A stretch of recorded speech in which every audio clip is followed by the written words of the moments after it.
The fluorescent lights above the diner buzzed like angry wasps, casting a sickly yellow glow over the cracked vinyl booths and scuffed linoleum floors. I could feel the ache in my feet radiating up through my calves, a dull throb that had become as familiar as my own heartbeat after another double shift. The smell of burnt coffee and grease hung thick in the air, clinging to my uniform, my hair, my skin. A perfume I could never quite wash away no matter how long I stood under the lukewarm spray of my apartment's broken shower. Table 7 needs a refill, sweetheart. Marge's voice cut through my exhaustion, sharp and nasal. She didn't look up from the register, her fingers punching numbers with practiced efficiency, her mouth working around a piece of gum that had probably been there since her shift started 6 hours ago. I nodded, reaching for the coffee pot with hands that trembled slightly. 23 years old, and I already felt ancient. The weight of my daughter's medical bills sat heavy in my purse, a stack of pink and white papers that grew thicker each week. Lily was only 4, too young to understand why Mommy couldn't afford the specialists, why we ate pasta 4 nights a week, why our apartment had water stains on the ceiling that looked like spreading bruises. The dinner rush had finally died down, leaving behind a battlefield of dirty plates and wadded napkins. Only a handful of customers remained scattered throughout the diner like forgotten chess pieces. I moved between tables mechanically, my body operating on autopilot while my mind tallied numbers: rent due in 5 days, electricity bill 2 weeks overdue, Lily's prescription running out. I was refilling the sugar dispensers when the air in the diner changed. It was subtle at first, like the pressure drop before a storm. The bell above the door chimed, and I glanced up out of habit, the polite smile already forming on my exhausted face. Then I froze. 3 men entered, but only one demanded attention. He moved with the kind of fluid grace that spoke of absolute confidence, of a man who had never questioned his right to occupy any space he chose. Tall, broad-shouldered, wrapped in a charcoal suit that probably cost more than my annual salary. Even from across the room, I could see the quality of the fabric, the perfect tailoring that suggested custom work, Italian craftsmanship. But it was his face that made my breath catch. Sharp cheekbones, a jaw that could cut glass, dark hair swept back from a forehead that spoke of intellect and calculation. His eyes, even at this distance I could feel their weight, were the color of aged whiskey, amber and dangerous. A thin scar traced its way from his left temple to his cheekbone, a white line that somehow only enhanced the brutal beauty of his features. The 2 men flanking him were clearly security.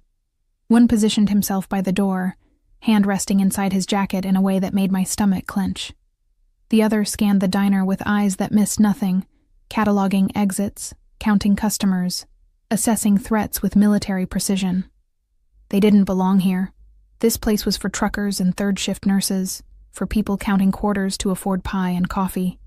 These men looked like they'd stepped out of a different world entirely, one of penthouses and private jets and power that didn't need to announce itself. The man in the charcoal suit slid into the corner booth, the one with the best view of both the entrance and the kitchen, I noticed. Strategic. His guards took positions where they could watch the entire diner, their bodies coiled with the kind of readiness that made my instincts scream danger. I forced my feet to move, forced my hands to stop shaking as I grabbed a menu and made my way toward his table. Up close, he was even more devastating.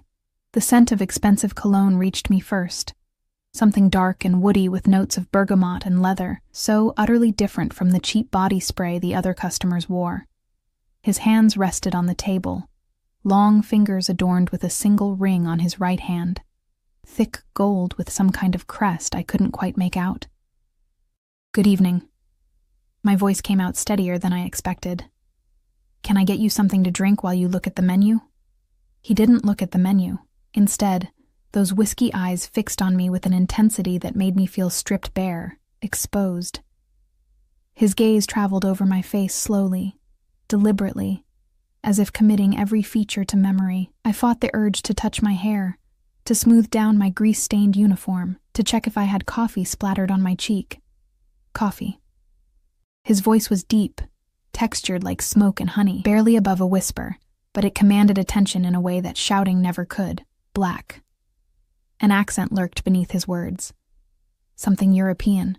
Maybe Russian or Eastern European. It made my pulse quicken for reasons I didn't want to examine. "Right away." I managed another smile, backing away from the table before I could do something stupid like stare. Marge caught my arm as I passed. "That's Lorenzo Vitale," she hissed, her eyes wide. "You don't know who that is?" I shook my head, unease crawling up my spine. "He owns half the city, honey. Real estate, import-export, construction." She lowered her voice to a whisper. "Word is he's connected. Like, really connected. Mafia connected." My blood ran cold. I glanced back at the booth where he sat, perfectly still, his attention now focused on his phone. The man by the door hadn't moved, hadn't blinked, a statue carved from violence and loyalty. "Why is he here?" I whispered back. Marge shrugged. "Who knows? Maybe he bought the building. He's been buying up properties in this neighborhood for months." She patted my arm. "Just keep your head down, do your job, and don't do anything stupid." Sound advice. If only I'd taken it. I poured the coffee with shaking hands, the dark liquid sloshing dangerously close to the rim. When I set it down in front of Lorenzo Vitale, I was careful not to let our fingers touch, maintaining that professional distance that suddenly felt crucial for my survival. "Are you ready to order, or do you need a few more minutes? Professional, polite, invisible, the steak, rare." He still hadn't looked at the menu. His eyes remained fixed on me, and I felt like a butterfly pinned to velvet, beautiful and dying all at once. "And you are?" "Excuse me?" "Your name?" Not a question. A command wrapped in silk. "Emma?" I shouldn't have told him. I should have lied. But something about the way he asked made refusal feel impossible. "Emma." He repeated it slowly, tasting each syllable like wine. "You've been on your feet too long. Your left ankle is bothering you." I blinked, startled. "How did you—" "You favor your right leg, the way you shift your weight." His lips curved into something that might have been a smile on anyone else. On him, it looked predatory. "You should sit down before you collapse." "I'm fine." The lie tasted bitter. "I'll put your order in right away, Mr. Vitale." His eyebrow lifted slightly at my use of his name. Of course he noticed. Men like him noticed everything. The rest of his meal passed in a blur. I brought his steak, perfectly rare, blood pooling on the white plate. I refilled his coffee twice. Each time I approached the table, I felt his eyes on me, tracking my movements with an attention that made my skin prickle with awareness and fear in equal measure. Other customers came and went. The night shift began filtering in. But I remained hyper-aware of the man in the corner booth, of the power that radiated from him like heat from a furnace. Finally, he signaled for the check. I printed it out, my hands still trembling slightly, and placed it face down on the table. $37.45. A steak, 3 coffees, a side of fries he'd barely touched. "Thank you for dining with us." The words came automatically, part of the script I'd recited 1,000 times. "Have a wonderful evening." He picked up the check, his eyes scanning it briefly. Then he pulled out his phone, those long fingers moving across the screen with practiced ease. I turned to leave, to escape back to the safety of the kitchen and the comfortable poverty I understood. "Emma." I stopped, turned back. "You put your contact information on the receipt." It wasn't a question. Horror flooded through me. I grabbed the check back from his hand, my eyes scanning the bottom where I'd scrawled, "Oh God," my number. My personal cell phone number that I kept for emergencies, for Lily's daycare, for the hospital. "I'm so sorry." The words tumbled out in a rush. "I was supposed to send this to table 12. They asked for the check to be texted to them, and I must have grabbed the wrong order slip and—" I was babbling now, panic making me stupid. "I'll print you a new one right away." "I'm so sorry. This has never happened before. Keep it." He stood, unfolding to his full height, and I had to tilt my head back to meet his eyes. He was easily 6'3", maybe 6'4", and up close I could see the faint shadow of stubble along his jaw, the tiny flecks of gold in those amber eyes, the number. "I'll keep it." "Mr. Vitale, I really didn't mean—" "I know." He reached into his jacket. I flinched before I could stop myself, and pulled out a wallet made of leather so soft it looked like butter. He extracted several bills, folding them neatly before placing them on the table. "For your excellent service." Then he was walking away, his guards falling into formation around him like well-trained dogs. The bell above the door chimed their exit, and I released a breath I didn't know I'd been holding. Marge materialized at my elbow. Holy shit, Emma. Did he just... I looked down at the money on the table. My vision went white at the edges. They weren't 20s. They weren't even hundreds. 5 bills. Each one marked with a number that made my brain short-circuit. $10,000 each. $50,000 left on a $37 check. Oh my God. My legs went weak. I grabbed the edge of the booth for support. Oh my God, this can't be real. Marge snatched up one of the bills, holding it up to the light. It's real. Jesus Christ, Emma, it's real. My phone buzzed in my apron pocket. With shaking hands, I pulled it out. An unknown number. A text message that made my heart stop. The rest is being transferred to your account. Consider it a tip for your excellent service. Don't refuse it. Your daughter needs medication, and your landlord needs to learn patience. This is not a loan. It's a gift. The only thing I ask in return is that you save this number. I'll be in touch. LV. Before I could process what I was reading, my banking app notification pinged. Deposit received $950,000. I couldn't breathe. The diner spun around me, the fluorescent lights blurring into streaks of nauseous yellow. My phone clattered to the table as my knees buckled. Emma? Emma. Marge's voice seemed to come from very far away. $1 million. A Mafia boss had just given me $1 million. And he had my number. And he knew about Lily. And somehow, as I slid toward the floor, the last thing I thought before darkness claimed me was how his cologne had smelled like danger and deliverance all at once, and how terribly, desperately afraid I was that I'd already fallen into a trap I didn't even know had been set. I woke up in the break room, lying on the sagging couch that smelled like cigarettes and desperation. Marge hovered over me, her face creased with worry, a damp paper towel pressed against my forehead. There you are, she breathed, relief flooding her features. You scared the hell out of me, girl. I thought you were having a stroke or something. Reality crashed back in waves, the money, the text message, Lorenzo Vitale's amber eyes burning into mine.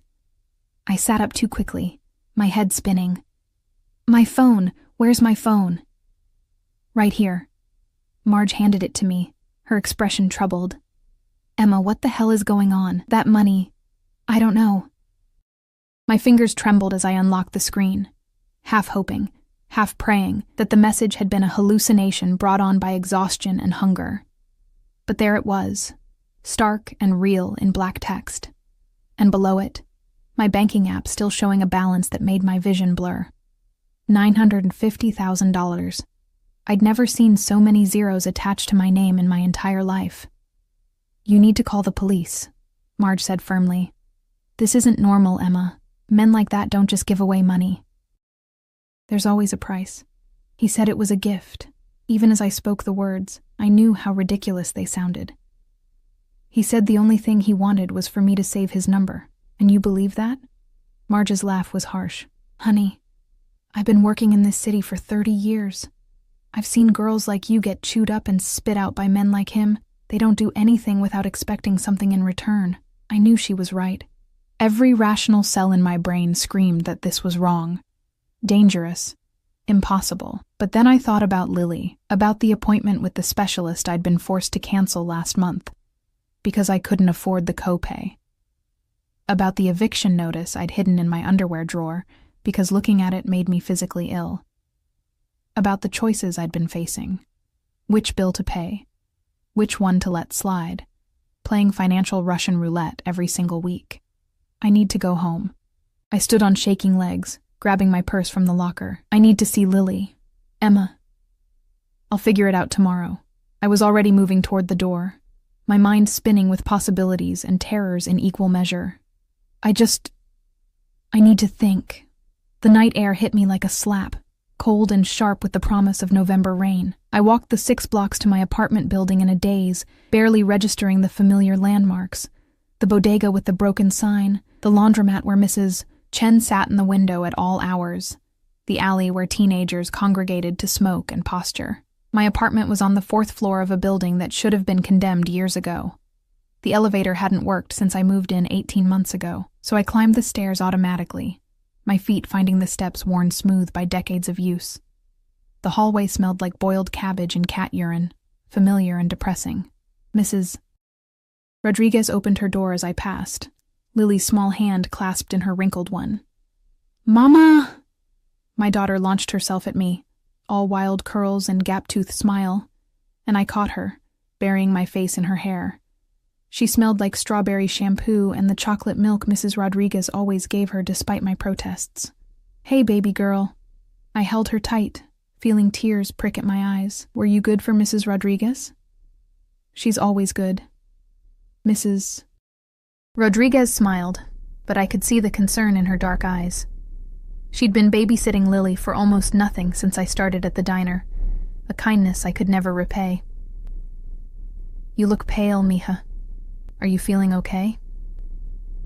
"Just tired." Another lie to add to the growing collection. "Thank you so much for watching her. Anytime, you know that." She hesitated. "Emma, if you ever need anything." "I know. Thank you." Inside our apartment, Lily chattered about her day while I went through the motions of our bedtime routine. Bath in a tub with chipped porcelain and questionable water pressure. Pajamas with cartoon characters, already too small but still wearable for a few more weeks. A story from the library book we'd read so many times I had it memorized. "Mama, why are you crying?" Lily's small hand touched my cheek, coming away wet. "I'm not crying, baby. Just tired eyes." I kissed her forehead, breathing in the scent of her, this small, perfect human who depended on me for everything. "Go to sleep now. Sweet dreams." "Sweet dreams, Mama." I waited until her breathing evened out, until I was sure she was deeply asleep, before I allowed myself to fall apart. Sitting on my sagging couch in the dark, I pulled out my phone and stared at the message again. At the number that shouldn't exist in my contacts, but now felt burned into my retinas. "Don't refuse it. Your daughter needs medication." How did he know? How could he possibly know about Lily's condition, about the prescriptions, about any of it? We'd been at that table for maybe 15 minutes total. I'd barely spoken to him beyond taking his order. Unless he'd had me investigated, the thought sent ice through my veins. How long had he been watching me? What else did he know? My phone buzzed and I nearly dropped it. Another message from the same number. "You're afraid. That's wise. But you don't need to be. The money is yours. No conditions, no expectations. Use it to take care of your daughter. That's all I want. Sleep well, Emma." I stared at the screen until my eyes burned. Every instinct screamed that I should report this, give the money back, change my number and disappear. But even as I thought it, I knew I wouldn't. Because tomorrow I could call the specialist. Tomorrow, I could pay off every bill, every debt, every crushing weight that had been suffocating me since Lily was born.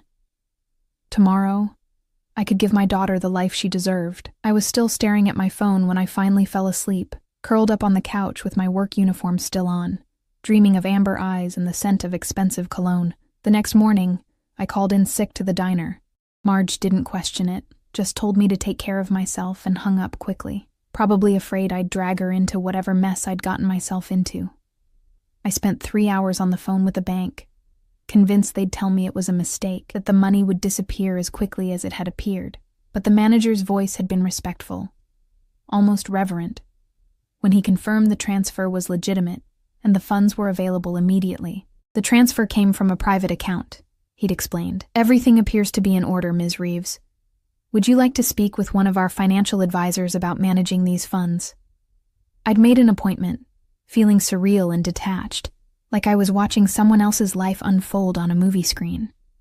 By noon, I'd scheduled Lily's appointment with the specialist. The receptionist, who'd been condescending and dismissive when I'd called before, suddenly became warm and accommodating when I said I could pay out of pocket. Money changed everything.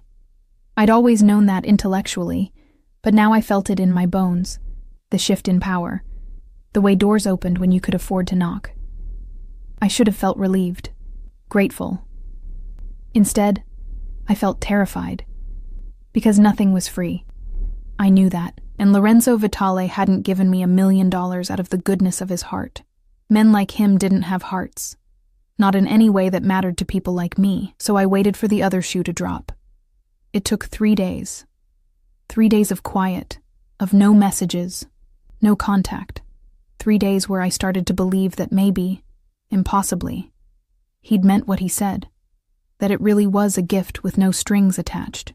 Then, on Thursday afternoon, as I was walking Lily home from her new preschool, the good one, the one with the art program, and the organic lunches that I could suddenly afford, a black Mercedes pulled up alongside us.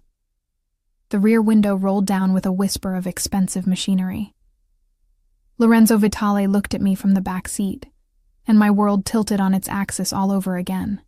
Emma. My name in his mouth sounded like a prayer and a threat. Get in the car, please. Lily's hand tightened in mine. She was staring at the car with wide eyes, probably because it was the fanciest vehicle she'd ever seen up close. I don't think that's a good idea, I managed, my voice steadier than my racing heart. It wasn't a request. His eyes flicked to Lily, and something softened in his expression. Barely perceptible, but there. But I'm asking anyway. We need to talk. 5 minutes. Your daughter can come too. My driver has candy. As if on cue, the driver, the same stone-faced man who'd stood guard in the diner, turned around and held up a lollipop, his expression completely neutral. Every maternal instinct screamed at me to run. But Lily was already tugging on my hand, her eyes fixed on the candy, and I knew that refusing would only delay the inevitable. Lorenzo Vitale had found me once. He could find me again. 5 minutes, I said firmly.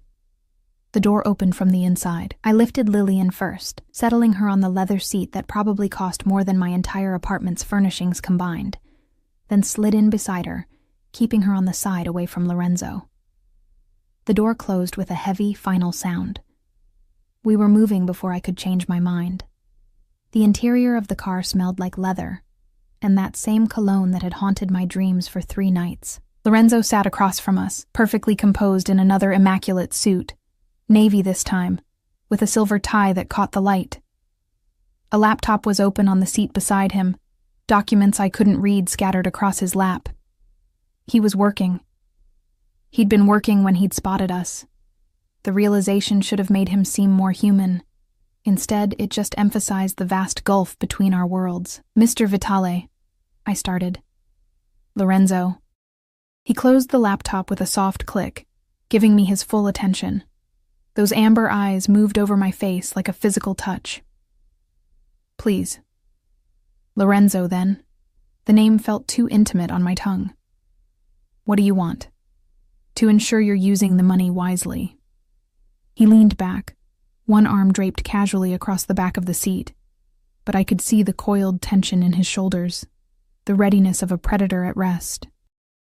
Have you taken your daughter to the specialist? Lily was absorbed in her lollipop, swinging her feet and looking out the window at the city passing by in a blur of color and motion, oblivious to the danger sitting 3 feet away from her. Her appointment is next week. I kept my voice low. How did you know about her condition? About any of it? A slight smile touched his lips. I know everything, Emma. It's how I've survived in my world for this long. He pulled out a tablet, tapping the screen a few times before turning it toward me.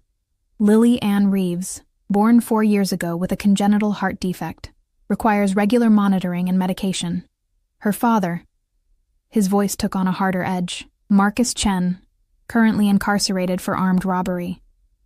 He stole from the wrong people and paid the price. My blood turned to ice. You know Marcus? I know of him. Lorenzo's expression was unreadable. He and his partner robbed one of my warehouses 2 years ago, took merchandise worth $500,000. His partner was smarter. He disappeared, probably left the country. Marcus was arrogant. He stayed. Spent the money on drugs and gambling. When my people found him, he had nothing left to return. I didn't know. The words came out as a whisper. I left him when I found out I was pregnant. I haven't seen him since. I know that too. Lorenzo set the tablet aside. You've never visited him in prison? Never tried to contact him?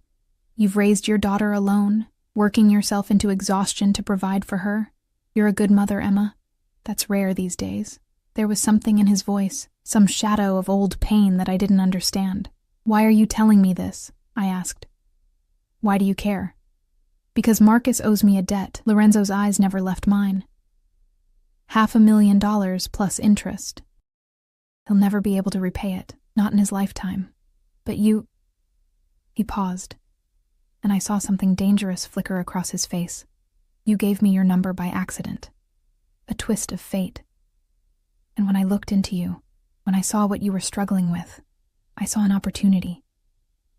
An opportunity for what? My voice was barely audible. To collect what's owed in a different way. He leaned forward slightly, and I caught the full force of his presence, the power that rolled off him in waves. Marcus's debt is erased. In exchange, you belong to me now. The world seemed to stop. Even the hum of the car's engine faded into nothing, replaced by the roaring of blood in my ears. Excuse me? The word came out strangled, barely human. Lorenzo's expression didn't change. He sat there, perfectly calm, perfectly composed, as if he'd just commented on the weather, instead of claiming ownership of another human being. You heard me correctly. His voice remained soft, almost gentle. Marcus stole from me. The debt passes to his family, his daughter, and by extension to you. That's insane. I pulled Lily closer, my arm wrapping around her protectively, even though she was still happily occupied with her lollipop, oblivious to the nightmare unfolding around her. You can't just... People aren't property. This isn't the Dark Ages. No, it's not. He tilted his head slightly, studying me with those predator's eyes. It's much worse. In the Dark Ages, at least everyone understood the rules. Now we pretend civilization has made us better, kinder. But power still flows the same way it always has. From those who have it to those who don't. I'll go to the police. And tell them what? Lorenzo's smile was cold. That a stranger gave you $1 million? That I offered you a ride and had a conversation with you?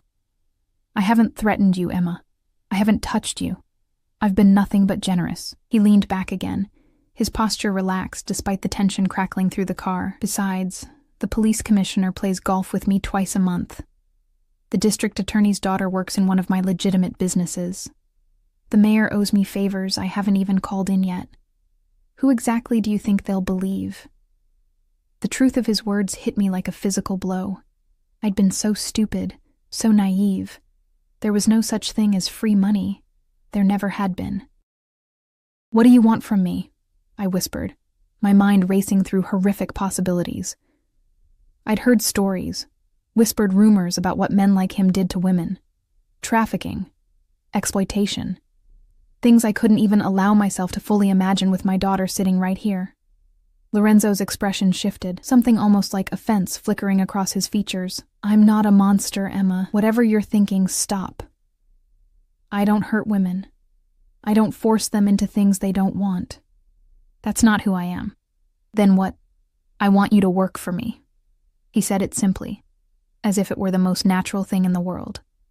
As my personal assistant, you'll manage my schedule, handle certain communications, accompany me to events that require a softer presence.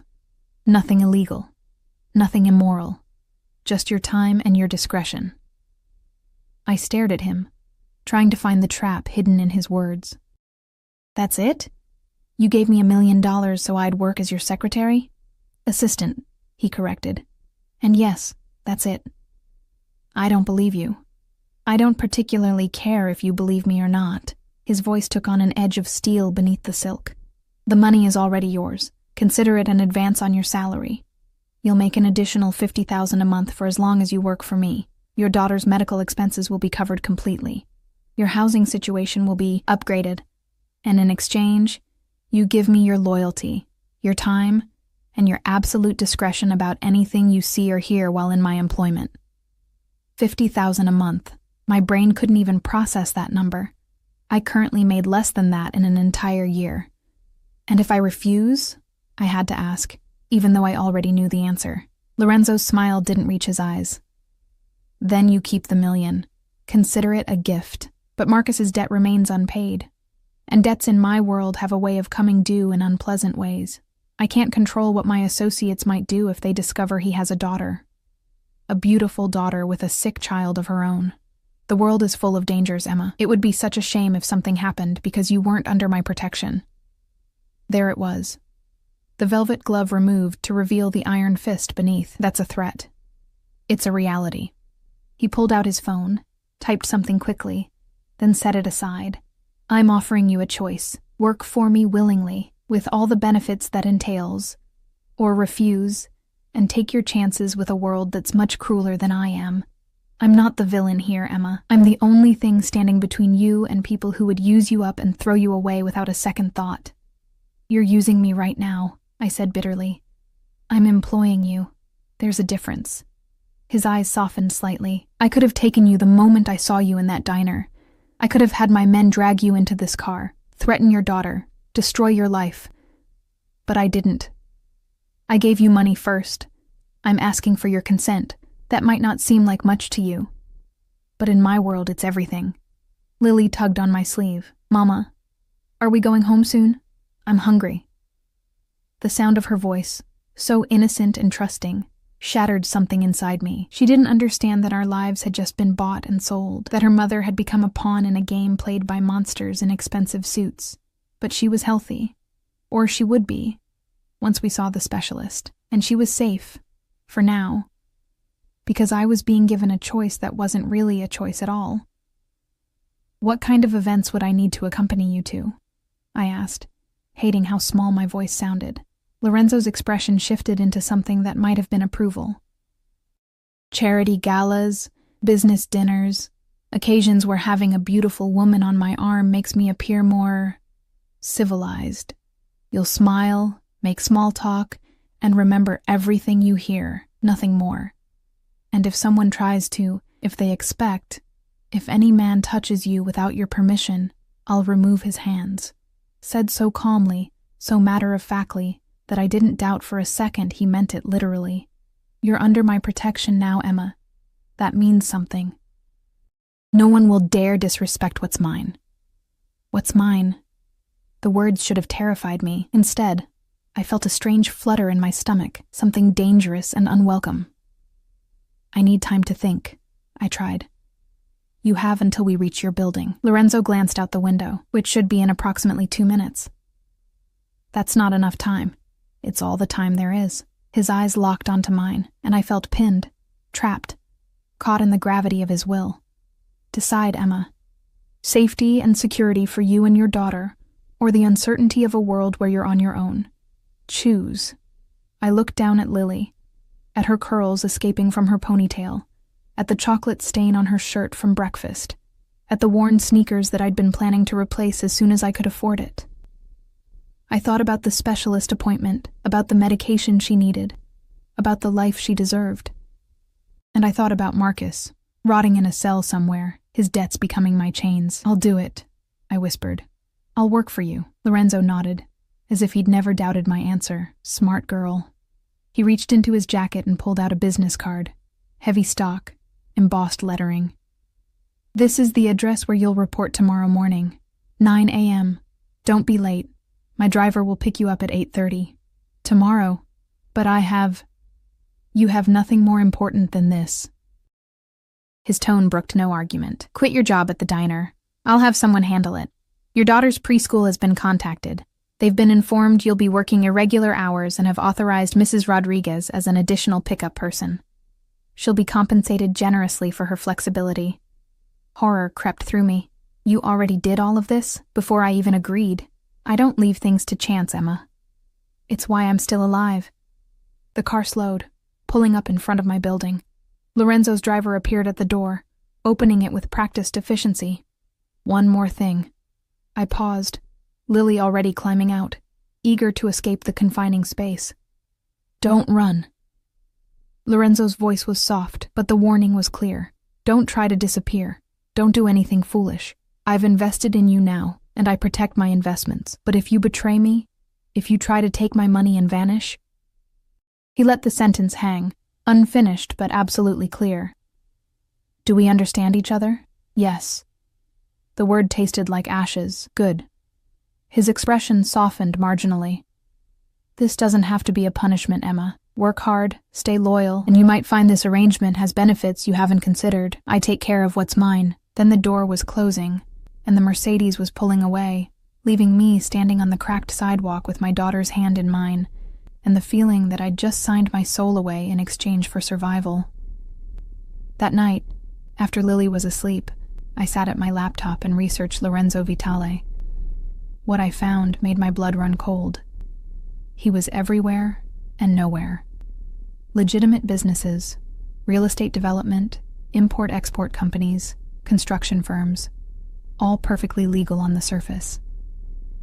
But underneath, in the spaces between the official records, there were rumors, whispers, stories that newspapers wouldn't print and witnesses wouldn't confirm. His family had ties to organized crime going back 3 generations. His grandfather had built an empire on bootlegging during Prohibition. His father had expanded into gambling, loan sharking, protection rackets, and Lorenzo had taken it all and made it almost respectable, laundering money through legitimate enterprises while maintaining iron control over the city's underworld. There were no arrest records, no convictions. He was untouchable, and I had just agreed to work for him. I found one photograph from a charity event 6 months ago. Lorenzo in a tuxedo, standing next to a woman in a red dress. Tall, blonde, model beautiful. The caption identified her as Katerina Volkov, daughter of a Russian oligarch. They looked perfect together, like they'd stepped out of a fashion magazine. I wondered what had happened to her, if she'd also been given a choice that wasn't really a choice, if she'd lasted long enough to figure out the rules of his world before it chewed her up. My phone buzzed. Another message from Lorenzo's number. "Stop researching me.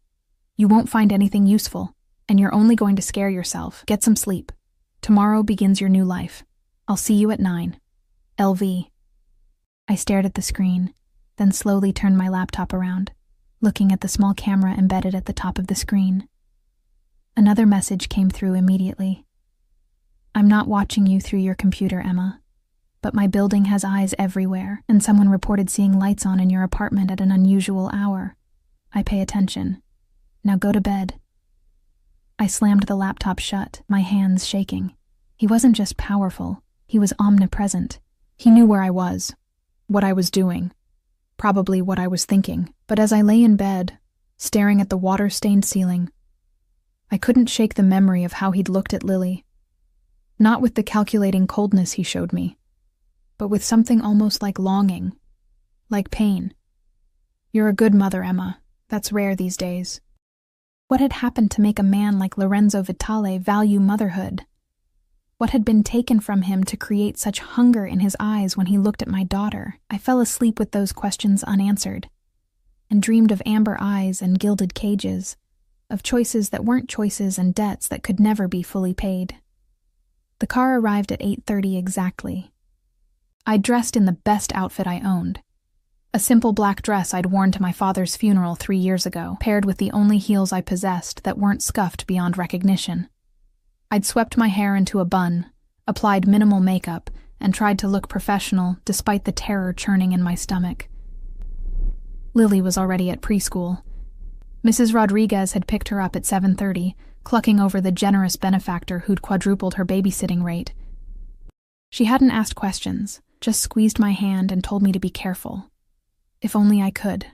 The driver said nothing as we navigated through morning traffic. I watched the city change around us, moving from my neighborhood of pawn shops and check-cashing places into areas where the buildings grew taller, cleaner, more imposing. Glass and steel reaching toward the sky, monuments to wealth and power. We pulled into an underground garage beneath a building that dominated the skyline. The elevator required a keycard to access. The driver handed me one without a word. "Penthouse," he said, his first words to me. His voice was surprisingly soft, accented, Russian, maybe.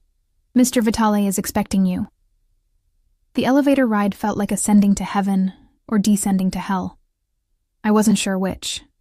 The numbers climbed higher and higher until they stopped at a floor marked simply PH.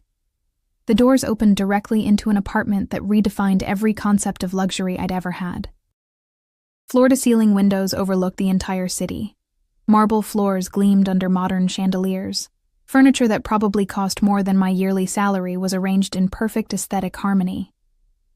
Art on the walls, real art, the kind you saw in museums, added splashes of color to the monochromatic elegance. And standing by the windows, backlit by the morning sun, was Lorenzo Vitale. He turned as I entered, and I was struck again by how devastatingly beautiful he was. Today he wore charcoal gray, perfectly tailored, his dark hair swept back from his face. The scar on his cheek caught the light, a reminder of violence lurking beneath all this civilized veneer. Emma. He crossed the space between us with that fluid, predatory grace. You're exactly on time. Good. I value punctuality. I didn't have much choice, did I? The words escaped before I could stop them. A slight smile touched his lips. No. But you could have been difficult about it. The fact that you weren't tells me you understand the reality of our arrangement. He gestured toward a door off the main living space. Your office is through there. You'll find everything you need. Computer, phone, files on my upcoming schedule. My previous assistant left detailed notes on protocols and expectations. What happened to her? I had to ask. Lorenzo's expression darkened. She forgot that discretion was part of her job description. She tried to sell information to a rival. She won't make that mistake again. The casual way he said it, the absolute certainty, made my skin crawl. Did you kill her? No, I'm not a savage, Emma. He moved to a bar cart, pouring amber liquid into crystal tumblers. But she's currently working in one of my factories in Romania, and she'll stay there until she's learned her lesson about loyalty. She's alive, employed, and safe. Just relocated. He offered me one of the glasses. I took it because refusing seemed dangerous. I don't drink during work hours, I said. Consider it medicine for your nerves. He raised his glass in a mock toast. To our partnership, Emma. May it be long and mutually beneficial. I didn't drink, just held the glass, feeling the weight of cut crystal, breathing in the scent of expensive scotch. Lorenzo watched me, amusement flickering in those amber eyes. You're afraid of me? Yes. Good. Fear means respect. Respect means you'll be careful. He set his glass down, moving closer, and I fought the urge to step back. But I don't want you terrified, Emma. Terror makes people stupid, and I need you smart. So let me be clear about something. He was close now, close enough that I could smell his cologne, see the faint shadow of stubble along his jaw, count the gold flecks in his eyes. I will never hurt you or your daughter. His voice dropped to barely above a whisper. I will never force you into my bed. I will never ask you to do anything that violates your moral code. All I want is your time, your efficiency, and your loyalty. Can you give me that? I should have said yes immediately. Should have agreed and stepped back and maintained professional distance. Instead, I heard myself ask, why me? Lorenzo's expression shifted into something complex, something almost vulnerable. Because when you looked at me in that diner, you didn't see a monster. You saw a man, a customer. Someone worthy of basic human kindness despite your exhaustion and fear. Do you know how rare that is in my world? Everyone either wants something from me or wants me dead. But you just wanted to serve me coffee and move on with your day. He reached out slowly, giving me time to pull away, and touched my cheek with the back of his fingers. The contact sent electricity through me, unwelcome and undeniable. You're real, Emma. In a world full of masks and manipulation, you're genuine. And He paused, something painful flickering across his face. I need something real in my life, even if I have to buy it. Then he stepped back, the moment breaking like shattered glass. Your first task is to review my schedule for the next month and flag anything that seems unusual or requires special preparation. We have a gala on Saturday. You'll accompany me. I've arranged for appropriate clothing to be delivered to your apartment this afternoon. Any questions? I had 1,000 questions, but I only asked one. Can I call my daughter during my lunch break? Something in Lorenzo's expression softened. You can call her whenever you want. Family comes first, Emma. Always. That's something we agree on. And as I walked into my new office, my new life, my new cage, I couldn't shake the feeling that Lorenzo Vitale was far more dangerous than any monster could ever be. Because monsters, at least, were easy to hate. The first week passed in a blur of controlled chaos. Lorenzo's schedule was a masterclass in compartmentalization. Legitimate business meetings scheduled back-to-back with appointments that were clearly anything but legal, though nothing was ever explicitly stated.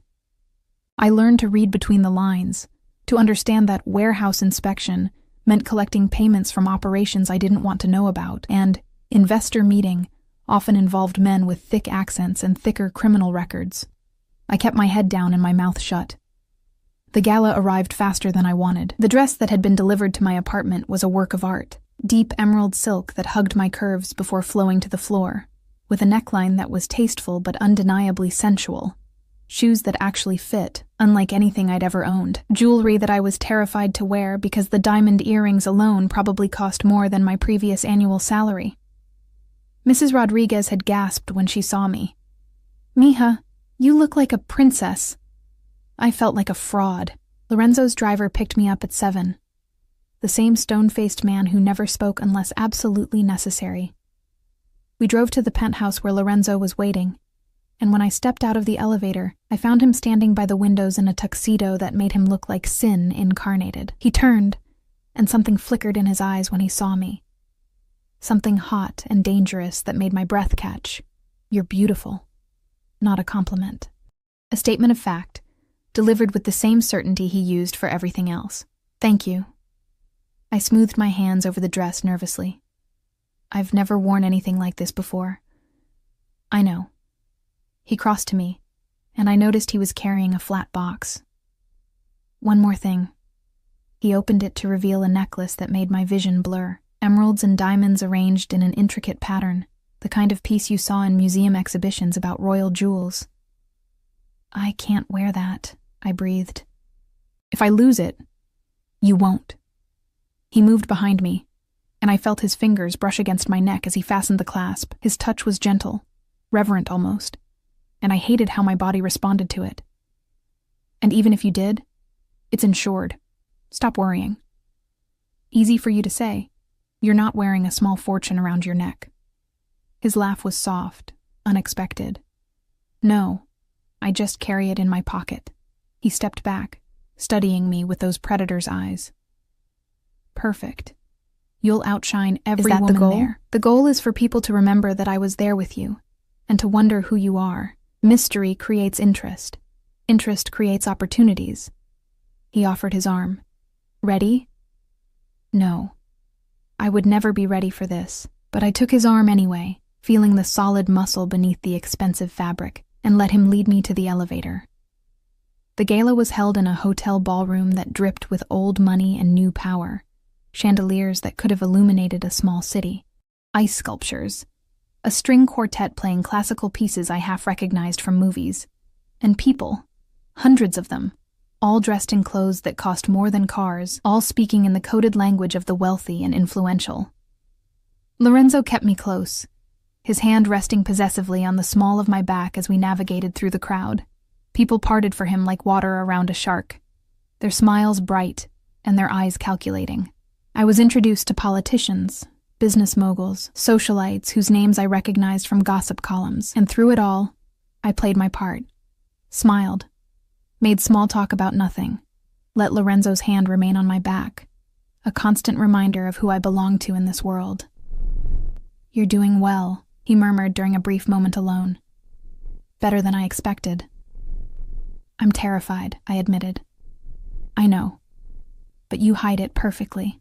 His thumb traced small circles against my spine, and I wasn't sure if he knew he was doing it. "The woman in red by the bar, Katerina Volkov, my former associate, she's been watching you all evening." I glanced over and found cold blue eyes fixed on me with undisguised hatred. "Should I be worried?" "Not while you're with me." Lorenzo's hand tightened slightly. "But don't ever be alone with her. Katerina doesn't handle rejection well." Before I could ask what that meant, a man approached, tall, silver-haired, with a smile that didn't reach his eyes. "Lorenzo. Still collecting beautiful things, I see." His gaze raked over me in a way that made my skin crawl. "Marcus." Lorenzo's voice went cold. I thought you'd learn to keep your eyes to yourself after our last conversation. The man, Marcus, but not my Marcus, thank God, raised his hands in mock surrender. Just admiring your taste, though I have to wonder where you found this one. She doesn't look like your usual type. That's because she's real. Lorenzo pulled me closer. Something you wouldn't recognize if it slapped you. The tension between them crackled like lightning. I felt like a deer caught between two predators, trying to decide which one would kill me first. We should dance, I said suddenly, desperately. The music is lovely. Lorenzo's attention snapped to me, surprise flickering across his features, then something like gratitude. Of course. He led me to the dance floor, pulling me into his arms with a possessiveness that should have frightened me, but instead felt oddly safe. His hand splayed across my lower back, the other clasping mine, and we moved together to a waltz I didn't know, but somehow followed anyway. Thank you, he said quietly. For what? For preventing me from putting Marcus through that window. I've been wanting to do it for years, but it would have been bad for business. His eyes met mine, and I saw something raw in them. You're good at this. Reading situations, knowing when to intervene. I worked in a diner for 3 years. You learn to read people when your tips depend on it. A real smile touched his lips, the first genuine one I'd seen. Smart and practical, I chose well. We danced in silence for a moment, and I became acutely aware of how close we were, of the heat of his body against mine, of the way his cologne made my head spin. Why did you really choose me? I asked. The truth this time. Lorenzo's expression shifted, becoming vulnerable in a way I'd never seen. Because you reminded me of someone I lost a long time ago. Who? My sister. The words were barely audible. She was kind like you. Genuine. She saw good in people even when they didn't deserve it, and it got her killed. My heart clenched. Lorenzo. She was caught in crossfire, wrong place, wrong time. She was 23, had a daughter, 3 years old. His grip tightened on me. I couldn't save her, couldn't protect her. But when I saw you with Lily, struggling and exhausted but still fighting, I thought maybe I could do for you what I failed to do for her. Understanding crashed over me. This wasn't about debt or ownership. This was about redemption. About a man trying to save someone he'd already lost. I'm not your sister, I said gently. I know. His eyes met mine, and I saw the weight of years in them. But maybe you can be the second chance I don't deserve. The music ended. We stood there, still pressed together, the moment stretching into something dangerous and inevitable. Then his phone buzzed. The spell broke. Lorenzo checked it, his expression hardening. We need to leave. Now. What's wrong? Someone's moving against me tonight. They think I'm distracted. His hand found mine, gripping tight. Stay close to me. Don't let go for any reason. We moved through the crowd quickly, his security materializing from nowhere to flank us. I saw Katerina watching with a smile that promised violence, saw Marcus raising his glass in a mocking toast. And I realized that Lorenzo's world was even more dangerous than I'd understood. That being his meant being a target. The car was waiting.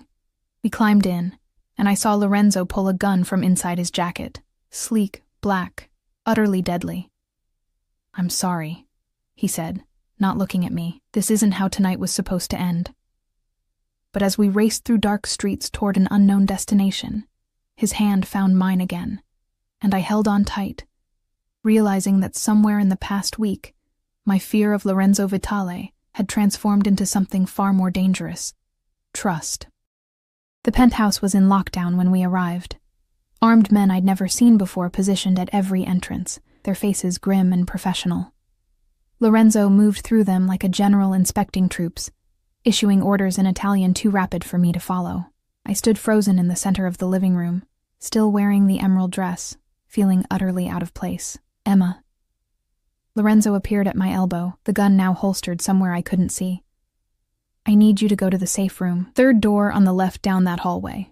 Code is Lily's birth date. Day, month, year.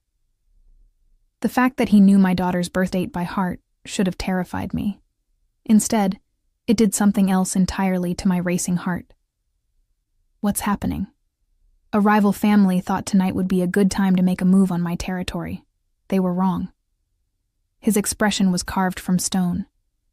"You'll be safe in the safe room. Stay there until I come get you. And if you don't come..." Something flickered in his eyes, surprised that I'd asked, maybe, or something softer. "Then my second-in-command, Victor, will get you out. You'll be taken care of. You and Lily both. I've made arrangements. Lorenzo." He kissed me. Fast, hard, desperate. His hand cupped the back of my head, fingers tangling in my carefully styled hair. And for a moment the world narrowed to just the taste of him, the heat of him, the absolute certainty of his mouth on mine. Then he pulled back, and his mask was firmly in place again. "Go. Now." I went. The safe room was exactly what it sounded like. Reinforced walls, monitors showing every angle of the building, enough supplies to survive a siege. I sank onto the leather couch, my legs finally giving out, and touched my lips where I could still feel the ghost of his kiss. This was insane. All of it. I'd gone from struggling waitress to Mafia mistress in less than 2 weeks, and somewhere along the way, I'd stopped being quite so terrified of the man who'd bought my loyalty. Hours crawled by. I watched the monitors, saw men moving with military precision through the building, saw Lorenzo in his office directing operations with cold efficiency.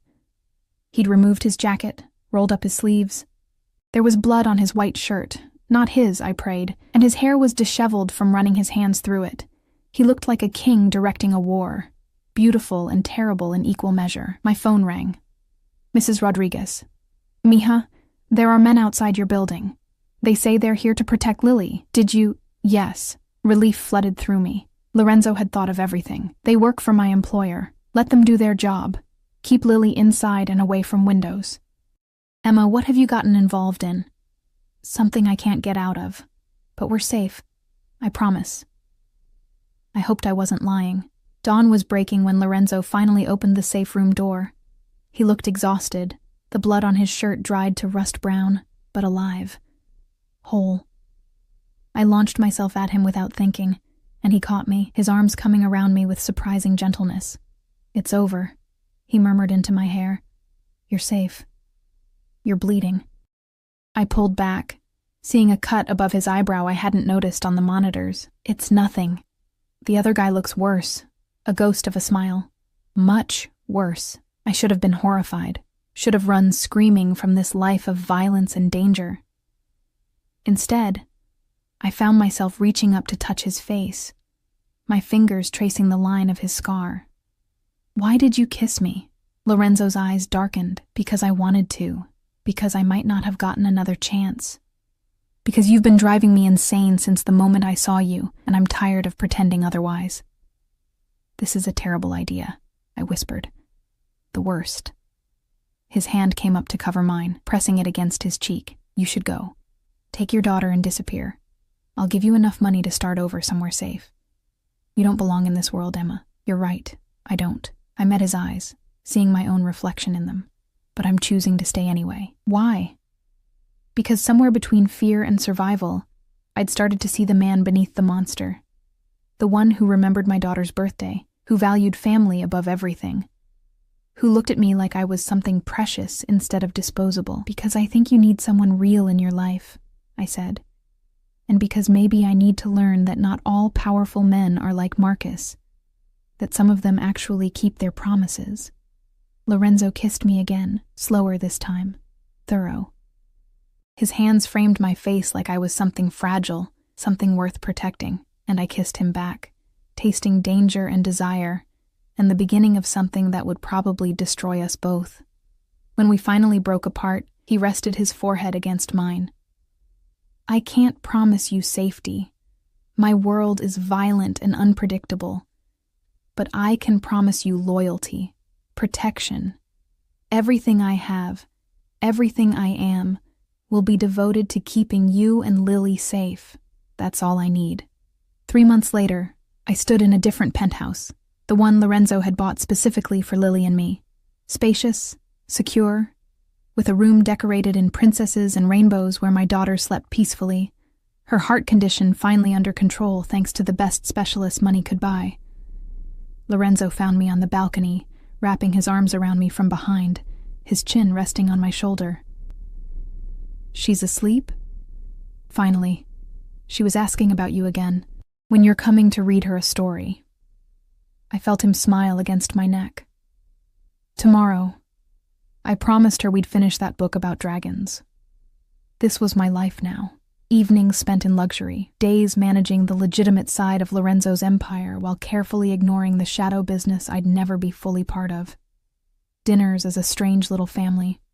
The Mafia boss, the former waitress, and a 4-year-old girl who'd wrapped Lorenzo around her tiny finger within days. Marcus had been released from prison 2 weeks ago, his debt officially forgiven. He'd come looking for me once. Lorenzo's men had convinced him that was a mistake he shouldn't repeat.